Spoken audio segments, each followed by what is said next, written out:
Now, here's the truth.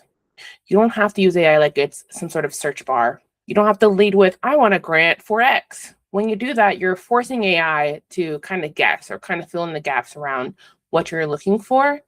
When in reality, you can provide it a file based on your business that will help it think of things that you might not be able to think of and find grants that are a great fit for you because it has all the context around your nonprofit and you only have to do it once.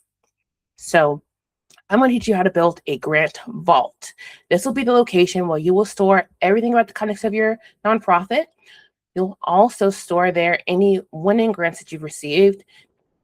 And in addition, we'll create a single location where your AI can reference to continuously help you find grants that are a best fit according to your criteria or according to what the AI can see as the best fit for you. So let's look at the old way of doing things. We're just going to type here. What's the old way? I want to find grants for your literacy program 501c3 in Chicago. We help 500 kids per year. Find me 5 foundations or grants that give me $25,000 per year for nonprofits like mine. Okay, now it's found us a list, right? We see our list. Foundations, what's a good fit, dollar, foundation, super. Okay, opportunities for me. Okay, great. But is this all the context around my nonprofit? No. So I have opened up Google Docs. Now we are going to create our first file that's going to serve as the context behind this method. This is where we're going to put in our mission, vision, core values, organization, history. We're going to do our details. So if you have your filings, I have the content that goes here. And then target demographics. So this is going to be like the community we're involved with. So that's going to be document 1. We're also going to have another document. So this is where we're going to be adding in like more of the hard numbers around our impact reporting and reports, like the positive metrics about how we made an impact on that target community that we described in part 1. So this is who we impact, what we've done for them in previous years, and how that fits into our total story. This document, case studies. So these are going to be short stories. Well, we've done. So this is going to be something like a volunteer told you about how something went or feedback that you got at the end of one of your events. If you have any testimonials, anything like that that you might feature like as part of your impact story, that can also go here. But let's keep it pretty short, pretty simple, no PI. And this is our past wins. So this is where we're going to put past grant submission info wins. If you recently submitted a grant and you were awarded, you still have context around what that grant was for, what the wins were, like why they chose you. That's what needs to go here. And that's it. So I'm going to quickly create mine. So remember, this is the goal of what the structure is going to be. I'm going to add some information for mine. So I have my organization name, tax status. I have my mission statement, organization history, target demographics. And you can leverage your website for this. So if you have your website up and it has a ton of this content, just go ahead and ask your preferred AI to look at that website and compile it into this structure. All right, part 2, program metrics and use snapshot. I have local safety and community impact and operating budget and financing needs. Okay, so I have my 3 case study stories, my short stories about past wins. Now, if you're not using Google Gemini, you can potentially compile this into a PDF with multiple pages, but because I'm using Gemini for this purpose, I'm just going to leave them as separate files and I'm going to reference them as I go. In this case, I'm going to create a gem. Here's my gem. I've opened it up. I'm calling it my grant vault.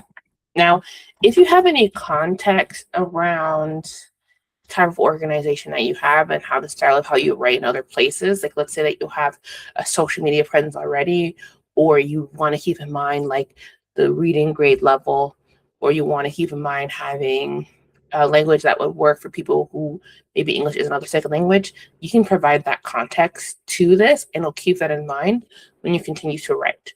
But for example's sake, I'm going to keep it pretty simple. Should I copy the same thing here? default to. And now we're going to add back in from Drive those context files that we just created. That's why number 1. So I have our part 1, 2, 3, and 4 with the foundation, measures, impact, case studies, and past ones. So now we're going from, oh, please just help me out. I want this, that, to giving it context so we can help find the best suitable grants for us. All right, back to the grant vault. So we're in our grant vault and we're going to test it here. I'm going to start chat. Okay. I'm going to say access, give me a 1 to 10 match score with deal breakers. Get it off. And we have our breakdown, specifically in Washington and the funding potential of each one.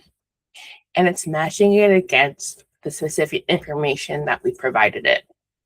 And you might be thinking, okay, this looks very similar to the other one. And it does. But this actually has a context behind it. The other one is taking the context from the entire internet and guesstimating based on similar nonprofits what you're looking for. This is leveraging our impact, our mission, our values, and the background that we provided to give us an insightful list. All right, so we have your buddy, 10 to 50,000. You protect the fact engage in peer leadership. This is focus areas that align with my nonprofit. There's a focus on peer mentorship. That's an alignment. Geographic restriction, reporting requirements, great. Potential deal breakers, no one-time projects. So this does not include one-off event. So this is good to know. And I'm gathering this without having to look completely through that grant information, which can take some time. Now this grant max is at 20,000. That could be a deal breaker. Maybe it's less competitive, right? So it's giving us some insights that are really important for us. This one, it's an 8.5 out of 10, but the funding potential is much higher. Right? It fits. Youth diversion, right? This is good. Potential deal breakers, priority given to organizations operating in designated high statistically impacted areas or specific zip codes. Now, if it's saying this, it might give some insight into some context that we can add to that information on the communities that we're targeting. Because if you have specific zip codes because of your state funding, might be according to zip codes, or it's related to redlining or something along those lines, it would be helpful to provide the zip codes in the context and the information around that to support your file. So the AI can look at that as well. And so then maybe this wouldn't be a deal breaker if you had that context. State level funding requires robust fiscal management and formal auditing infrastructure. It's good to know.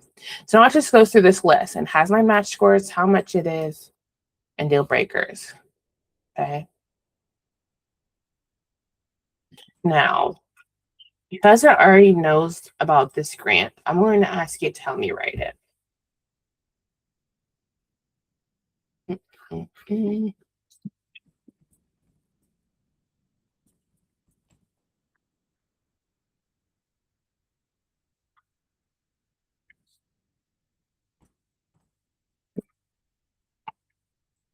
And it's drafted it because it already has all the information necessary to talk about the impact, the different metrics that are important, budget line items that are important. And so it's able to get me started with the structure of this grant. Now, as you go on, let's say that this grant wins. And let's say it's not a draft, I apply, it wins. We're going to add this into our wins location and make sure that context is included. And it's showing me now, look, what it's referring to get this information for our grant. There's no hallucination happening here. It's referring directly to those files and letting us know what it's using to put together this proposal. Now, ChatGPT is likely not really going to do that, and it's not going to handle those hallucinations as well. This is a great start.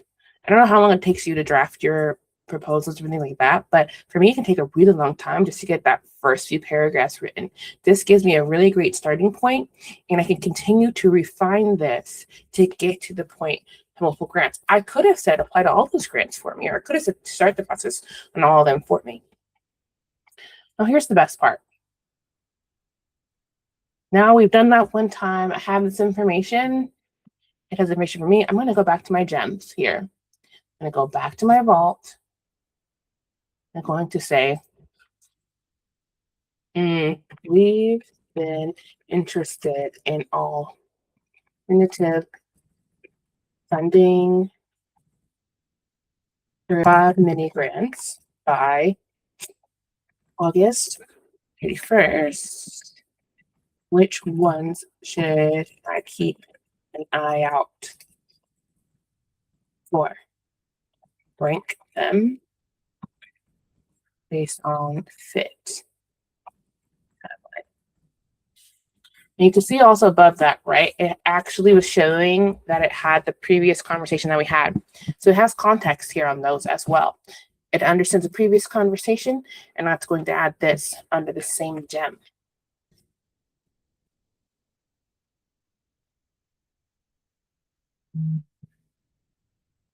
And here are mini grants. Best fit, 10 out of 10. The August rolling window. Grassroots community and neighborhood safe. Grassroots the community and neighborhood safety mini grants. Perfect match. Love that. For our mission to convert unsupervised time into neighborhood safety and leadership development. Learners in the category prioritize measurable local outcomes. So you can see how efficient this could be for you and how you can see why that fit works. It's giving you the ranking according to the criteria. It's not just making it up, and it's sharing it with you transparently.